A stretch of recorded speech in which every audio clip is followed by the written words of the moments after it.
প্রিয় দলের ভালোবাসায় নিজের জমি বিক্রি করে ৭.৫ কিলোমিটার দীর্ঘ পতাকা বানানোর গল্প কি কখনো শুনেছেন? ১০ জুন সকালে মাগুরা সদর উপজেলার নিশ্চিন্তপুর স্কুলের মাঠে প্রদর্শন করা হলো ৭.৫ কিলোমিটার দীর্ঘ জার্মানি ফুটবল দলের পতাকা। আর এই অভাবনীয় কাণ্ডের কারিগর মাগুরার ৭২ বছর বয়সী কৃষক আমজাদ হোসেন। তাতে বাংলাদেশের মাগুরা জেলায় একটা লোক পতাকা তৈরি করেছে জমি বিক্রি করে ৭.৫ কিলোমিটার লম্বা, আর একটা লোক ফেনীতে পতাকা তৈরি করেছে ৪.৫ কিলোমিটার লম্বা। তাহলে এরা মানুষ না, এরা পশু প্রাণী, গরু ছাগল কুকুর সিলগাল। আর তুমিও তাতে খুশি হয়েছো। সবসময় দুটা পক্ষ আছে, একজন আত্মহত্যা করছে যদি ওরটা পরাজয় হয় তাহলে, আর একজন বলছে জয়ী হলে গরু জবাই করে দেবো। এটা জুয়া, সবচেয়ে নিকৃষ্ট, ন্যাক্কারজনক, খারাপ, জঘন্য, বর্বর, অসভ্য খেলা। এটা হলো জুয়া। এর গল্প যেখানে চলে সেখানে বসে থাকাও হারাম। তুমি আমাকে অন্য কোনো দেশের কোনো ব্যক্তির কথা বলো না। তোমার বলার আগে আমি আরেকটা কথা আমার মনে রেখো, এটা কথার কথা বলছি, তুমি আরেকটা মনে রেখো। এই ছেলে, তুমি আরেকটা মনে রেখো, তুমি কোনো মুসলিম দেশের কথা আমাকে বলো না। ১ মিনিট, মালাকুল মউত একদিকে আর জিবরাইল একদিকে, দুইজনেই আন্তর্জাতিক ফুটবল খেলাচ্ছেন কাবা ঘরের মাঠে। কোথায়? কাবা ঘরের মাঠে, ফাঁকা জায়গায়, তওয়াফের জায়গায় দুইজন খেলাচ্ছে, তবুও হারাম। একদিকে কে আছেন? জিবরাইল আলাইহিস সালাম, আর একদিকে মালাকুল মউত আজরাইল আলাইহিস সালাম। খেলছেন কোথায়? কাবা ঘরে, তবুও হারাম। এটা জুয়া, এটা হারাম। মহান আল্লাহ বলেন, সানুআযিবুহুম মাররাতাইন, আমি বড় শাস্তি জাহান্নামে নিয়ে যাব। কবর যত কঠিন, কিয়ামত তার চেয়ে অনেক অনেক অনেক বেশি কঠিন। কিয়ামত যত কঠিন, জাহান্নাম তার চেয়ে অনেক অনেক অনেক বেশি কঠিন। পৃথিবীর মানুষ শুনে রেখো, আমি মানুষকে কবরে বারবার শাস্তি দিব, এরপরে তাকে কঠিন শাস্তিতে নিয়ে যাব, জাহান্নামে দিব। কবর যত কঠিন, কিয়ামত তার চেয়ে অনেক বেশি কঠিন। কিয়ামত যত কঠিন, জাহান্নাম তার চেয়ে অনেক অনেক অনেক বেশি কঠিন। কি দিয়ে বুঝায় আপনাকে আমি কবর কত কঠিন? কি দিয়ে বুঝায় আপনাকে আমি বিচারের মাঠ কত কঠিন? কি দিয়ে বুঝায় আপনাকে আমি জাহান্নাম কত কঠিন? আল্লাহর নবী প্রত্যেক দিন সালাম ফেরার পূর্বে জাহান্নাম থেকে বাঁচতে চাইতেন। বলতেন, আল্লাহুম্মা ইন্নী আউযু বিকা মিন আযাবি জাহান্নাম। আল্লাহ, আমি তোমার কাছে জাহান্নামের শাস্তি থেকে বাঁচতে চাই। আউযু বিকা মিন আযাবিল কবরে, তোমার কাছে আমি কবরের শাস্তি থেকে বাঁচতে চাই। তুমি আমাকে জাহান্নাম থেকে বাঁচাও, তুমি আমাকে কবরের শাস্তি থেকে বাঁচাও, তুমি আমাকে দাজ্জালের ফিতনা থেকে বাঁচাও। আউযু বিকা মিন ফিতনাতিল মাহি ওয়াল মামাতে, ইহকালের বিপদ, পরকালের বিপদ, ইহকালের বিপদ, পরকালের বিপদ থেকে বাঁচাও। আউযু বিকা মিনাল মাসাম ওয়াল মাগরাম, তুমি বাঁচাও আমাকে বড় পাপ হতে, ঋণ কর্য হতে। তুমি বাঁচাও আমাকে বড় পাপ হতে, ঋণ কর্য হতে। আমার ঋণ কর্য হয় না যেন। যার ঋণ আছে তার জানাজা হবে না। ব্যাংকে লোন নিয়ে ৫ তলা বাড়ি করেছে, বউ খুশি, বেটিও খুশি, বেটাও খুশি। তো এখন মরে গেছে, তো জানাজা কে করবে? বলে ইমাম সাহেব করবে। তো করে দিয়েছে, তো জানাজা তো হয়েই গেল। তো ইমাম সাহেব তো জানে না যে ঋণ না থাকলে, ঋণ থাকলে জানাজা হবে না। আর নাহলে ইমাম সাহেবকে ১৫০০ টাকা দিয়েছে, ইমাম করে দিয়েছে। আল্লাহ রাসূল বলছেন জানাজাকে সামনে রেখে, এই শোনো, এর ঋণ আছে নাকি? বলে জি হ্যাঁ। তো থাকো, আমি চলে গেলাম। আর জানা যায় নাই, ঋণ থাকলে আর জানা যায় না। আপনি বুঝতে পারেননি। আমি আপনাকে বলেছি চকলেট দিয়ে ব্যবসা শুরু করেন, লোন নেওয়া লাগবে না। তারপরে কি? কলা, লোন নেওয়া লাগবে না। তারপরে কি? কাপড়, লোন নেওয়া লাগবে না। ধনী হতে কতদিন সময় লাগবে? প্রায় ৩০ বছর। তা আমি যে একদিনই ধনী হতে চাচ্ছি, কি করতে হবে? তো তুমি তো হিরোইন কিনেছো কলকাতায়, বিক্রি করেছো ঢাকায়। আমি তো এটা কোনোদিন বলিনি, আমি এটা বলিও না। লোন নিয়ে ব্যবসা আমি করব না, আমি তো চকলেট দিয়ে করব। আরে চকলেট দিয়ে ব্যবসা করব কেন? আমার বাপের জমিদারি আছে, নওগাঁ জেলায় বাড়ি, 10 বিঘা জমি বিক্রি করে কোটি টাকার ব্যবসা করব। হ্যাঁ, বাপের বেটা আছো, করো না তুমি। আমি তো সেটাই চাচ্ছি। আমি তো শ্বশুরের কাছে টাকা নিতে নিষেধ করেছি, আমি বলেছি যৌতুক হারাম। ভিক্ষা করা টাকা দিয়ে চাউল কিনে ভাত খেয়ে ইবাদত কবুল হবে, শ্বশুরের কাছে টাকা নিয়ে ওই টাকা দিয়ে চাউল কিনে ভাত খেয়ে ইবাদত কবুল হবে না। 24 ঘন্টার মধ্যে শ্বশুরের বাড়ি থেকে যা কিছু আছে, সাইকেল আছে, ফার্নিচার আছে, ঘড়ি আছে, কাপড় চোপড় আছে, আগামীকাল সন্ধ্যা হতে হতে সব ফেরত দিতে হবে। কাপুরুষ বাপ বেটা ভিক্ষা রেখাও। নওগাঁ জেলায় বাড়ি, যদি গ্রামে ভিক্ষা না দেয় তাহলে বাপ বেটা চলে যাও ট্রেন স্টেশনে, নওগাঁ জেলা ওই যে সান্তাহারে চলে যায়, সকালে যাবে বিকালে ফিরে বাপ বেটা এভাবে ভিক্ষা চাইবে, মানুষ দিবে ভিক্ষা, ভিক্ষা করে খাও। দেখো তোমার বাপের মুখের দিকে মুখখান কালো হয়ে আছে, টাকা নিয়েছো কেন? কেন নিবা? ফার্নিচার কেন নেবো? ভিক্ষা করে খাও। মানুষের বাড়িতে কাজ করে করে ফার্নিচার করো, শ্বশুরের কাছে টাকা নিয়েছো কেন? কাপুরুষ, কাপুরুষের সন্তান কাপুরুষ। তুমি কাপুরুষ, তোমার বাপ কাপুরুষ। তুমি ভিক্ষা করে খাও, তোমার বাপ ভিক্ষা করে খাও। বাপ বেটা ভিক্ষা করে খাও। তোমাকে ঘৃণা করি, তোমার স্বভাবকে ঘৃণা করি, তোমার বাপের স্বভাবকে ঘৃণা করি, মানুষই মনে করি না তোমাকে। ভিক্ষা করে খাবো কেন? মানুষের বাড়িতে কাজ করে খাবো। আমি ভিক্ষা করে খেতে বলিনি, আমি বলেছি কাজ করে খেতে হবে, ব্যবসা করে খেতে হবে। রাজশাহী চাঁপাইনবাবগঞ্জের মতন লোককে ওই চাকরি করে খেতে হবে না। চাকরি করলে মাসে 20,000 বেতন পাওয়া যাবে, 25 দিনই শেষ হবে, আর 5 দিন খালি ধার কর্জ করে যাবে। ওইটা নয়, ব্যবসা করে খেতে হবে। গরিব মানুষের পাশে দাঁড়াবো, কোটি কোটি টাকা ইনকাম করবো, অসহায় মানুষের পাশে দাঁড়াবো। এই জন্য এই এত টাকা ইনকাম করে কি করবা? গরিব মানুষের পাশে দাঁড়াবো এই জন্য। বাস, নেতাকে উঠানোর জন্য, নামানোর জন্য টাকা ইনকাম করি না। কিসের জন্য করি? ফকির মিসকিন অসহায় মানুষের পাশে দাঁড়াবো এই জন্য। কোটি টাকা ইনকাম করবো, ঘুমে ঘরে ব্যবসা করব, টাকা ইনকাম করবই। এই জিদ কেন? কার পাশে দাঁড়াবো? এই জন্য, গরিব মানুষের পাশে দাঁড়ানোর জন্য। জান্নাত কিনা নিব। আরে সালাত আদায় করে জান্নাত পাওয়া যায়, কিনা যায় না। সিয়াম পালন করে জান্নাত পাওয়া যায়, কিনা যায় না। হজ করে জান্নাত পাওয়া যায়, কিনা যায় না।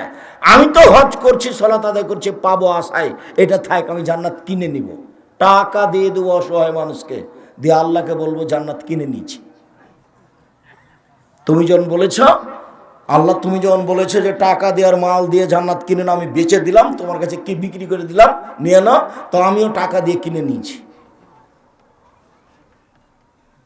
যার কারণে তো রাসূল সাল্লাল্লাহু আলাইহি সাল্লাম বলেছেন যে জিজ্ঞাসা করা হলো মানুষের জীবনে সবচেয়ে বড় কাজ কি, ভালো কাজ কি?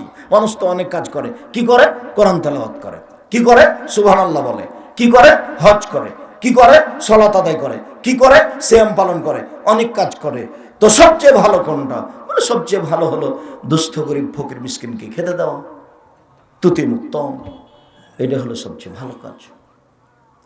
রাসূল সাল্লাল্লাহু আলাইহি ওয়াসাল্লাম বলছেন, আরে শোনো শোনো শোনো, জান্নাতে খুব উন্নত মানের পদার্থ দিয়ে কিছু জান্নাত তৈরি করা আছে। ঘর বাহির থেকে ভিতর দেখা যায়, ভিতর থেকে বাহির দেখা যায়, খালি টক টক টক টক টক করছে, ঝকঝক ঝকঝক করছে।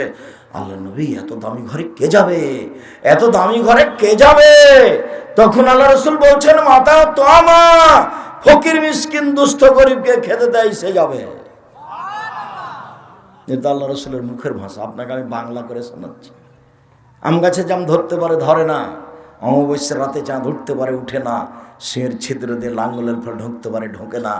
সিংহের ছিদ্র দিয়ে লাঙ্গলের ফল ঢুকে যেতে পারে, আম গাছে জাম ধরে যেতে পারে, অমাবস্যার রাতে চাঁদ উঠে যেতে পারে, এগুলো ঘটে যেতে পারে। আমি যে কথা বললাম এতে সন্দেহ আছে বলে কিয়ামত পর্যন্ত চেষ্টা করলে সরিষা ঢোকানো যাবে না। তার নাম বুখারী, মুসলিম। সম্মানিত দিনী ভাই বোন, আমরা বলছিলাম আবু মুসা আশআরী রাদিয়াল্লাহু তাআলা আনহু বলেন, রাসূল সাল্লাল্লাহু আলাইহি ওয়াসাল্লাম বলেছেন, পৃথিবীর মানুষ 3টা কাজ করো, সামাজিক কাজ। 1, আতিমুল জায়া, দুস্থ গরিব ফকির মিসকিনকে খেতে দাও।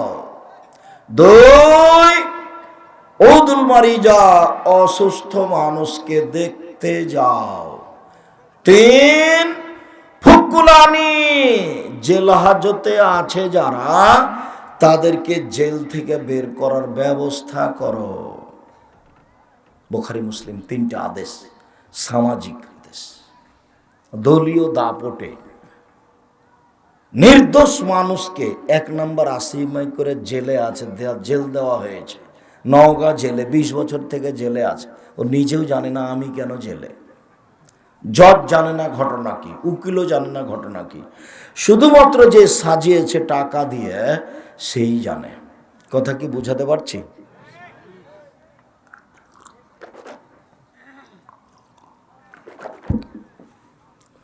সম্মানিত দিনী ভাই বোন, আল্লাহর নবী অত্র হাদিসে 1 নম্বরে বলেছেন দুস্থ গরিব ফকির কেঁদে দাও, 2 নম্বরে বলেছেন অসুস্থ মানুষকে দেখতে যাও, এ নিয়ে কয়েকটা কথা আছে।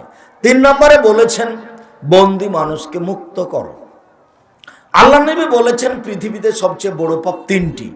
1 শিরক করা, 2 অবাধ্য চলা বাপ মায়ের, 3 মিথ্যা সাক্ষী দেওয়া। দলীয় দাপটে 50,000 টাকা দিয়েছে, তখন জজের সামনে বলছে আমি নিজ চোখে মারতে দেখেছি, যার ব্যাপারে বলছে সে সেদিন নওগাঁ জেলাতে ছিল না, এর নাম মিথ্যা সাক্ষী। এই দিয়ে ওর জেল হয়ে গেছে, 20 বছর থেকে জেলে আছে। দরজায় স্ত্রী দাঁড়ায়, লোহার গেট, এদিক একটু সাদ করে স্ত্রীর গায়ে হাত দেওয়ার কোনো পথ নেই। বাচ্চারা জেল গেটে গিয়ে কান্নাকাটি করে, বাচ্চার মাথায় হাত দেওয়ার কোনো পথ নেই। 20 বছর থেকে স্ত্রীর সাথে পাশাপাশি কোনো কথা নেই। 30 বছর থেকে সংসার বিরান হয়ে গেছে, বাড়িঘর ভেঙে চড়ে গেছে, স্ত্রী বাড়ি থেকে চলে গেছে, সংসার বিরান হয়ে গেছে। মিথ্যা কেসে, আপনার মিথ্যা কসমে সে লোকটা 30 বছর জেল হয়েছে। বলেন এ আবার কোন জীবন? দলীয় দাপটে, ক্ষমতা দেখিয়ে, অর্থের বলে, সামাজিক ক্ষমতায় তাকে জেল দিয়েছে। বুঝতে পারেনি জুলুম কাকে বলে। আবার বিচার হবে, সেটা বিচারের মাঠে। সেদিন চিরদিনের জন্য জাহান্নাম ঘোষণা হবে, আর বিচারটা হবে পরে। যারা জালেম ওদের বিচার পরে হবে। যারা জোর করে জমি দখল করেছে এরা জালেম, এদের বিচার পরে হবে। যারা মানুষকে গালি দিয়ে হেয় তুচ্ছ করে অপমান করেছে এরা জালেম, এদের বিচার পরে হবে। মিথ্যে সাক্ষী দিয়ে যারা মানুষকে জেলে দিয়েছে তাদের বিচার পরে হবে। দলীয় দাপটে যারা জমি দখল করেছে ওদের বিচার পরে হবে। রিক্সাওয়ালাকে থাপ্পড় দিয়ে বিদায় করেছে যারা, ওদের বিচার পরে হবে। এদের বিচার পরে মানে যদি 1 দিন দেরি হয় তাহলে 50,000 বছর, আর যদি 3 দিন দেরি হয় তাহলে 1.5 লক্ষ বছর দেরি হবে। যদি 500 বছর দেরি হয় কতদিন দেরি হবে তা আপনাকে আমি বলতে পারছি না। তবে যাদের দেরি হবে না, হাতে হাতে বিচার হয়ে যাবে, তাদের বিচারের সময়সীমা হলো 1 ওয়াক্ত ফরজ সালাত আদায়ের সমান, 5 থেকে 7 মিনিট 10 মিনিট, এর মধ্যে একজনের বিচার হয়ে যাবে। সব বিচার ঠিকঠাক হয়ে যাবে। বিচার ডান দিকে দেখবে, বাম দিকে দেখবে, এই তো পাপ। আবার বিচার খাতা দেওয়া হবে, পড়ো, এই তো বিচার। আশেপাশে সব যা মাটি সবাই তার বিরুদ্ধে কথা বলবে, এই তো বিচার। খাতা দেওয়া দেখা হবে, তোমার পাপ পড়ে দেখো, এই তো বিচার। ডান হাতে কথা বলবে, হ্যাঁ তুমি এই পাপি এই পাপি, পা বলবে ঠিক বলেছ, এই তো বিচার। সামনাসামনি আল্লাহর সাথে মুখামুখি কথা হবে, এই তো বিচার। পরনে কাপড় থাকবে না, উলঙ্গ হয়ে দৌড়াতে থাকবে, এই তো বিচার। বাপ মায়ের সাথে কথা হবে না, এই তো বিচার। অনেক পয়েন্ট বিচারের আছে। দাঁড়ি পাল্লায় ওজন হবে, দেখা যাবে কি হয়, কি যে হয়, পাল্লা যে কোন দিক উঠে কোন দিক যে নামে, এই তো বিচার। এতগুলো কয়েক মিনিটের মধ্যে হয়ে যাবে। সম্মানিত দিনী ভাই বোন, মধ্যের বাক্যে আল্লাহ রসুল বললেন উদুল মারি যাও, অসুস্থ ব্যক্তিকে দেখতে যাও। রাসূল সাল্লাল্লাহু আলাইহি ওয়াসাল্লাম বলেন লিল মুমিন আলাল মুমিন সিত্তু খেসালিন, পৃথিবীর মানুষ মনে রেখো একজন মুসলমান আর একজন মুসলমানের কাছে 6টা জিনিস পায়, আমি পাই আপনার কাছে। 1 ইয়াউদহু ইযা মারিজা, অসুস্থ হলে দেখতে যেতে হবে। আমি অসুস্থ হলে আপনি দেখতে আসবেন, এটা আমি আপনার কাছে পাই। ওয়াইজা মাতা ইয়াশহাদুল জানাজা, মারা গেলে জানাজায় যেতে হবে। আমি মরে গেছি, একটা পাওনা আপনার কাছে রেখে গেছি, সেটা হলো এই জানার সাথে সাথে আপনাকে জানাজায় আসতে হবে, এটা আপনার কাছে আমি পায়ে রেখে গেলাম। 3 ইজুবাহে জাতাহু, দাওয়াত দিলে, খাওয়ার যদি দাওয়াত দেয় তাহলে যেতে হবে। গিয়ে যদি দেখেন যে মেয়েরা নাচছে, ছবি তোলানো হচ্ছে, তাহলে চলে আসতে হবে। আব্দুর রাজ্জাক সাহেব আপনার যে ছবি উঠাই, ওই জন্য তো আমি মাঝে মধ্যে এভাবে কাপড় দিয়ে ঢেকে নি, যা এই ছবি উঠাও তো দেখি, অত ব্যস্ত কেন? তাহলে এখন যে উঠছে এর জবাব আমি দিতে পারবো না, তবে আমি এত সুবিধা ভোগ করি যে এখানে আমি কথা বলছি সারা পৃথিবী দেখছে। এটার আমি উপকার দেখতে পাই যে মানুষ এতে ইসলাম গ্রহণ করছে অনেকেই, যেখানে যায় পৃথিবীর, লন্ডন, আমেরিকা, চীন, জাপান, রাশিয়া, সৌদি আরব, কুয়েত, কাতার, বাহরাইন, যেখানে আপনি যাবেন সেখানে শুনবেন আব্দুর রাজ্জাক সাহেবের কথাতে আমরা দাড়ি ছেড়ে দিয়েছি, 5 ওয়াক্ত সালাত আদায় করি। আপনি যান আসামে, বলছে লাথি দিয়ে ওই ক্রাম বোর্ড ভেঙে দিয়েছি, দিয়ে আগুনে জ্বালিয়ে দিয়েছি। আমরা যদি কোনো সময় যাই কোনো বিমানবন্দরে, কোনো দেশে, খালি দেখবো যে মানুষ পিছন দিক গেলে ছুটে চলে আসছে। সব এই মিডিয়ার মাধ্যমে, এগুলো মিডিয়া মাধ্যম, যার কারণে আগে আমার সামনে এইসব মিডিয়া কেউ রাখতে পারতো না, এখন পারে, ওই সুবিধা দেখার কারণে। তা আমি এই সুবিধার্থে দিনের খাতিরে এইটুকু মেনে নিয়েছি, আল্লাহ ভালো জানেন। তবে অনেক বেশি উপকার, অনেক অনেক উপকার। সম্মানিত দিনী ভাই বোন, আমি বলেছি আমার মনে বড় সাধ, আমি এদেশের মাটিতে উন্নত মানের প্রতিষ্ঠান গড়বই গড়বো ইনশাআল্লাহ, যেখানে ছেলে মেয়ে বাংলা, ইংরেজি, আরবি উন্নত মানের শিক্ষা অর্জন করে জাতির অন্যায়ের বিরুদ্ধে লড়বে, মুখে কলমে মিডিয়ায়। মুখে বলছি, মিডিয়া দেখতে পাচ্ছেন, কলম একটু পরে আসবে। যার জন্য একটা লোক, একটা ছেলে, আমি যখন উঠে আসি তখন আমাকে বলছে আমি আল ইতিসাম পত্রিকার এজেন্ট। তখন আমি বলছি ধন্যবাদ, জাজাকাল্লাহ খায়ের, আল্লাহ তোমাকে জাজায় খায়ের দান করুক। জাতির নিকটে 50টা প্রশ্নের উত্তর দিই প্রত্যেক মাসে, 12 জন মুফতি দিয়ে ফতোয়া ঠিক করি, 16, 18, 20 জন কর্মচারী আছে, লক্ষ লক্ষ টাকা এর পিছনে খরচ আছে, শুধুমাত্র সঠিক দিন জাতির সামনে প্রকাশ করার জন্য। শিরক মুক্ত প্রতিষ্ঠান জামিয়া সালাফিয়া, বিদআত মুক্ত প্রতিষ্ঠান জামিয়া সালাফিয়া, দল মুক্ত প্রতিষ্ঠান জামিয়া সালাফিয়া, সংগঠন মুক্ত প্রতিষ্ঠান জামিয়া সালাফিয়া, একমাত্র আল্লাহকে সন্তুষ্ট করার প্রতিষ্ঠান জামিয়া সালাফিয়া। জামিয়া সালাফিয়া ডাঙ্গিপাড়া পাবা রাজশাহী, জামিয়া সালাফিয়া রূপগঞ্জ নারায়ণগঞ্জ ঢাকা, জামিয়া সালাফিয়া তেঘরা বিরল দিনাজপুর, জামিয়া সালাফিয়া 6 মাইল বাবুগঞ্জ বরিশাল। এগুলো চলন্ত প্রতিষ্ঠান। আর আপনার বাড়ির পাশে যেটা জামিয়া সালাফিয়া ডাঙ্গিপাড়া পাবা রাজশাহী, এইটা 26 বিঘা জমির উপর অবস্থান করে। এটাতে একটা মসজিদ আছে, 4 তলার কাজ শুরু হয়েছে, যার 1 তলাতে 3000 মানুষ একসাথে সালাত আদায় করতে পারবে। এই মসজিদ 90% জমির উপর অবস্থান করে। আমি জানি না আপনি যান কিনা, দেখেছেন কিনা। 22-23 ডিসেম্বর সামনে, আশা যে আপনি অবশ্যই যাবেন, একটু সাধ করে যাবেন। আমি তো আপনাকে দোয়া করতে বলেছি, টাকার কথা বলিনি। আমি বলেছি খালি দোয়া করবেন, আল্লাহ তুমি জামিয়া সালাফে কবুল করো। 1 জানুয়ারি ভর্তির তারিখ, আপনি খালি দোয়া করবেন, আল্লাহ তুমি জামিয়া সালাফে কবুল করো। আর টাকার ব্যাপারে বলেছি আমি যে শিরক মুক্ত প্রতিষ্ঠান জামিয়া সালাফিয়া, বিদআত মুক্ত প্রতিষ্ঠান জামিয়া সালাফিয়া, দলমুক্ত প্রতিষ্ঠান জামিয়া সালাফিয়া, সংগঠন মুক্ত প্রতিষ্ঠান জামিয়া সালাফিয়া, একমাত্র আল্লাহকে সন্তুষ্ট করার প্রতিষ্ঠান জামিয়া সালাফিয়া। এতে যদি যান তো 10টা টাকা হাতে করে যাবেন, যদি দিয়ে দেন, পতিতালয়ের মহিলা যদি কুকুরকে পানি পান করে জান্নাত পেতে পারে, তাহলে এই প্রতিষ্ঠানে দান করলে জান্নাত পাওয়া যাবে ইনশাআল্লাহ। এটাই সে প্রতিষ্ঠান যেখানে দান করলে জান্নাত কিনা যায়। আমি আপনাদের জামিয়া সালাফের অ্যাকশন খেলে আমি তার টাকা দিয়ে দিই, আমি আপনাদের জামিয়া সালাফের খাই না। আপনাদের জামিয়া সালাফে বর্তমানে শিক্ষক শিক্ষিকাকে বেতন লাগে প্রতি মাসে 30 লক্ষ।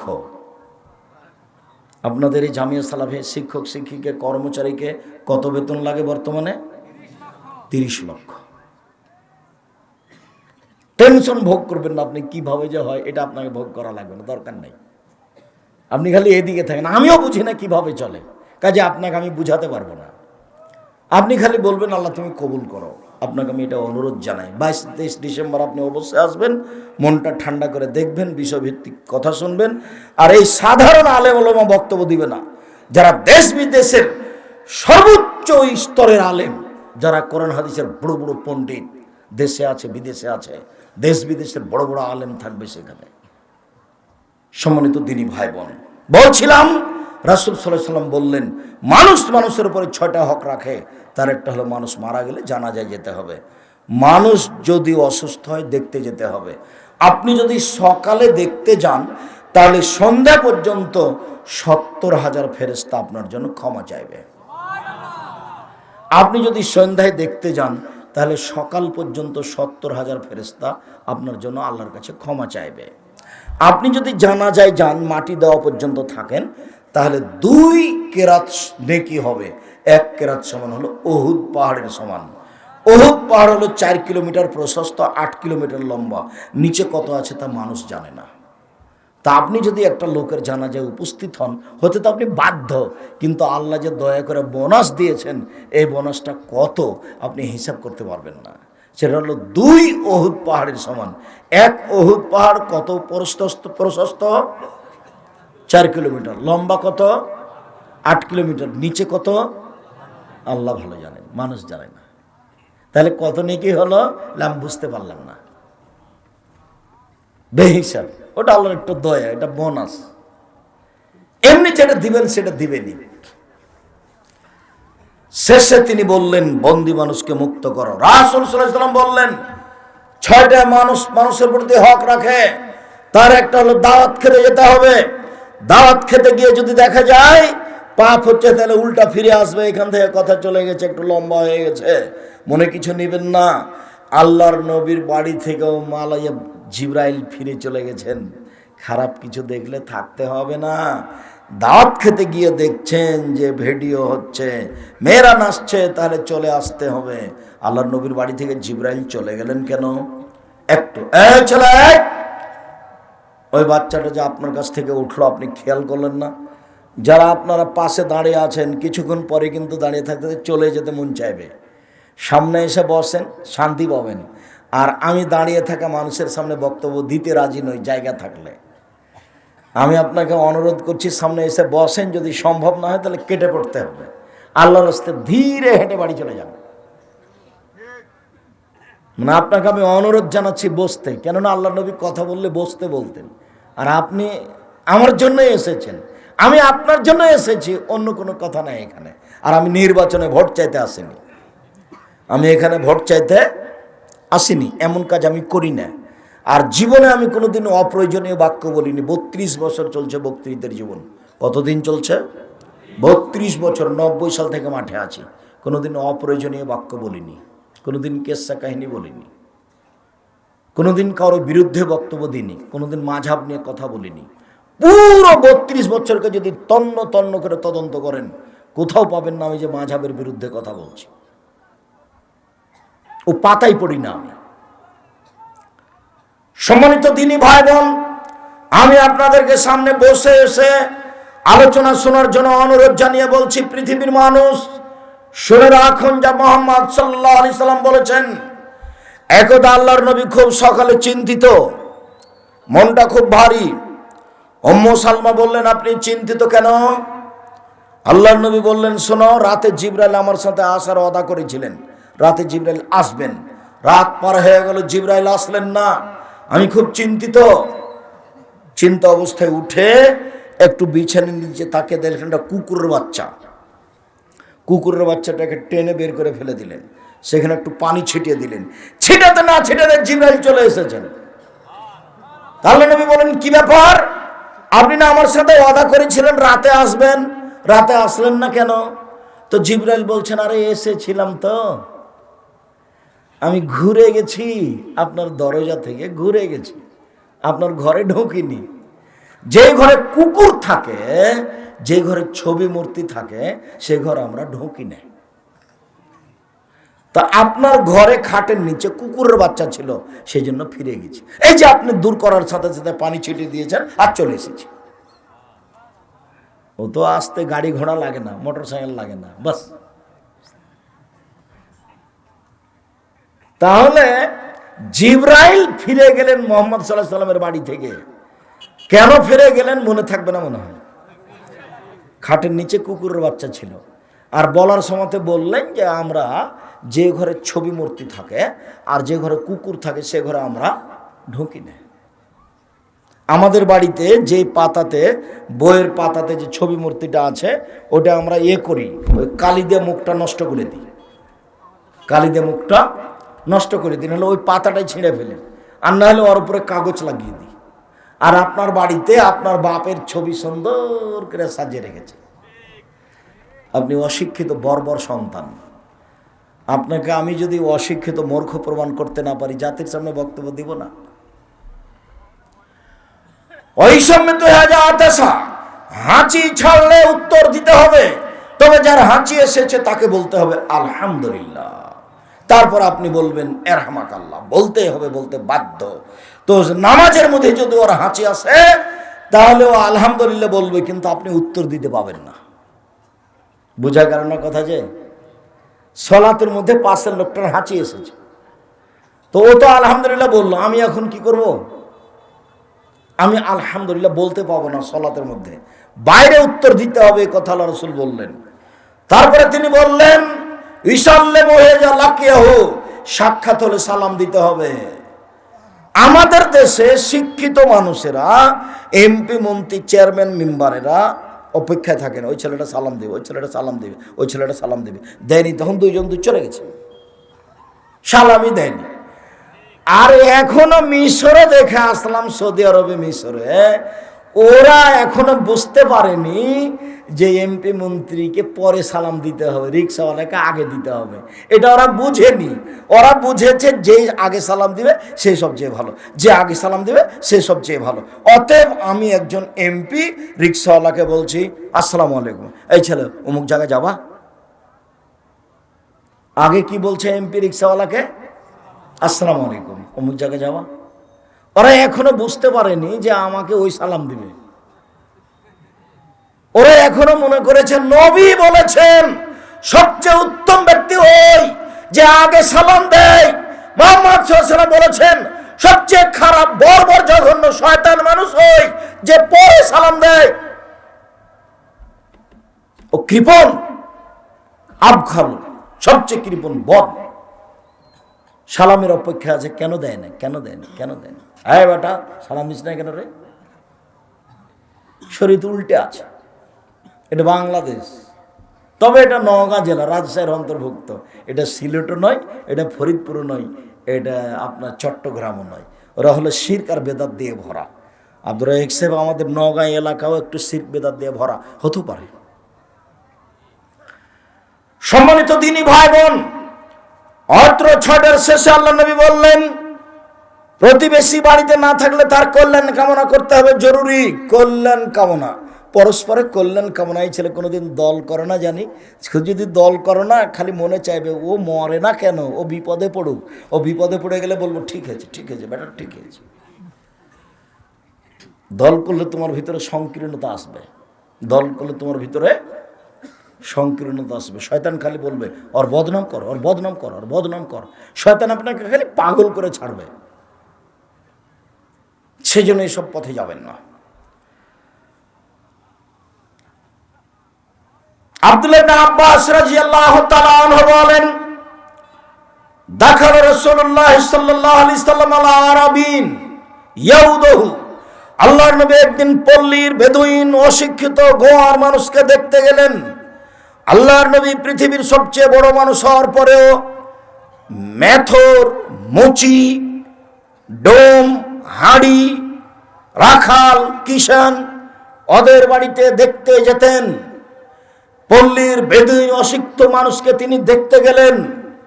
তার একটা নীতি ছিল, কানান নবী সাল্লাল্লাহু আলাইহি সাল্লাম, আল্লাহর নবীর নীতি ছিল যখনই কোনো অসুস্থ মানুষকে দেখতে যেতেন তখন তিনি বলতেন লা বাসা তাহুর ইনশাআল্লাহ, কোনো সমস্যা নেই, ভালো হয়ে যাবে, কোনো সমস্যা নেই, ভালো হয়ে যাবে। এই কথাটা আগে বলতেন। তো বেদুইন মানুষের কাছে গিয়ে, পল্লীর অশিক্ষিত মানুষের কাছে গিয়ে বললেন লা বাসা তাহুর, কোনো সমস্যা নেই, ইনশাআল্লাহ ভালো হয়ে যাবে। যেমন এই কথা বলা হতো, পল্লীর মানুষ বুঝে না, ও তখন বলছে কাল্লা, কখনো নয়, অসম্ভব হতে পারে না, আপনার কথা ঠিক নয়। বল হম্মা আলাইয়া, আমার গায়ে খুব জ্বর, আমি মরি মরি, তাজুরুল কবর, কবর আমাকে দেখছে, আর আপনি বলছেন ভালো হয়ে যাবে। হ্যাঁ, আপনার কথা ঠিক নয়। দেখেন কত অশিক্ষিত মানুষ, পল্লীর মানুষ। আল্লাহ নবী যে কথাটা বললেন সে কথাটাও মেনে নিতে পারল না। তখন আল্লাহ রাসূল বললেন ফানাম এদান, আচ্ছা ঠিক আছে, তাহলে তুমি যেটা বললে সেটাই। আল্লাহ রাসূলের কথাটাও মানল না। হাদিস বুখারী, মুসলিম। আমি এখানে যেটা দেখাতে চেয়েছি সেটা হচ্ছে পৃথিবীর সবচেয়ে বড় মানুষ গ্রামে একটা পল্লীর বেদুইন অশিক্ষিত মানুষকে দেখতে গেছেন। উম্মু সাহেব আব্দুল্লাহ ইবনে ওমর বলেন, দাখালান নবী সাল্লাল্লাহু আলাইহি ওয়াসাল্লাম আলা উম্মি সাহেব, আল্লাহর নবী একদিন একটা মহিলাকে দেখতে গেলেন। মহিলাকে দেখতে গিয়ে বলছেন, মালাকা তুজাবজিফিনা, কি ব্যাপার, তোমার কি হয়েছে, তুমি এত থরথর করে কাঁপছো কেন, কি হয়েছে তোমার? তখন মহিলা বলছে যে হুম্মা আলাইয়া লা বারাকাল্লাহু, গায়ে খুব জ্বর, আল্লাহ যেন এতে বরকত না দেয়, গায়ে খুব জ্বর, আল্লাহ যেন জ্বরে বরকত না দেয়। তখন আল্লাহ রাসূল বলছেন, না না না না না, লা তুসবিল হুম্মা, চি চি চি চি চি, জ্বরকে গালি দিও না, জ্বরকে গালি দিও না। ফাইন্নাহা তুজহিবু খাতায়া বানি আদম কামা ইজহুল কিরু খাবাল সাল হাদিদে, কামারের ভাটিতে, কর্মকারের ভাটিতে, কর্মকারের হাপড় যেখানে বাতাস দিয়ে আগুন জ্বালায়, ওই আগুনে লোহা, স্বর্ণ, চাঁদির ময়লাকে যেভাবে দূর করে দেয়, আদমের ছেলেমেয়ের পাপকে জ্বর সেভাবে দূর করে দেয়। হাদিস বুখারী মুসলিম, এটা মনে হয় মনে রাখতে পারবেন না। কামারের ভাটিতে লোহা দিলে, স্বর্ণ দিলে, চাঁদি দিলে যখন লাল হয়ে যাবে, তখন ওর গায়ে যেটুকু ময়লা আছে সেটুকু কি হবে? পড়ে যাবে। আল্লাহ নবী বলছেন, এই কামারের ভাটি যেমন স্বর্ণ চাঁদি লোহার ময়লাকে দূর করে দেয়, মানুষের গায়ের জ্বর তেমন মানুষের পাপকে কি করে দেয়? মুছে দেয়।